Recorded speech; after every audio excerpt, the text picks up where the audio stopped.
बिस्मिल्लाहिर्रहमानिर्रहीम। आज मैं आपके लिए लेके आई हूँ बहुत ही मज़ेदार टेस्टी चपली कबाब की रेसिपी। इसको बनाना बहुत ज़्यादा आसान है। वैसे तो जब भी हम बनाते हैं अक्सर टूट जाते हैं या ख़राब हो जाते हैं, तो जिस तरीके से मैं आपको बताऊंगी बिल्कुल भी नहीं टूटेंगे, ना ये ख़राब होंगे। बहुत ही ज़्यादा बेहतरीन और अच्छे तरीके से हम इनको बनाएंगे।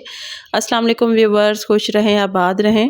चलें जी, रेसिपी स्टार्ट करते हैं। सबसे पहले यहाँ पर मैंने सबसे पहले लिया है कीमा जो है वो मैंने बीफ का लिया है और इसको अच्छी तरीके से बारीक किया हुआ है। इसके अंदर थोड़ी सी 20% के करीब इसके अंदर मैंने चर्बी ऐड की है।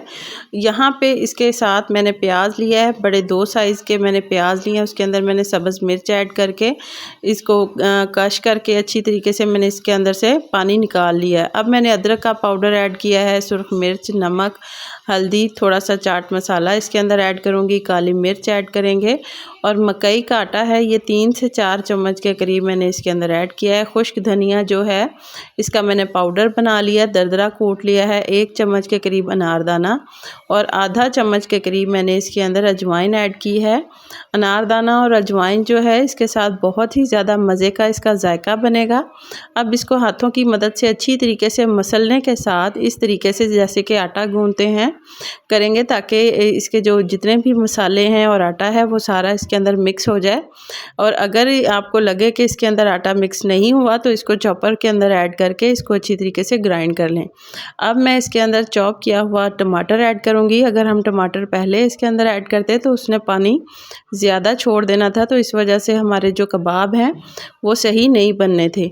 अब तकरीबन 1 घंटे के लिए मैंने इसको फ्रिज में रख दिया है। फ्रिज में रखने के बाद इसको एक बार हम दोबारा से मसल लेंगे। मसलने के बाद ये अब हमारा जो बैटर है वो हमारे कबाब बनाने के लिए तैयार है। इस तरीके से हम इसको हाथ पर रखेंगे। आप अगर तवे के ऊपर बनाना चाहें तो वैसे भी बन सकते हैं।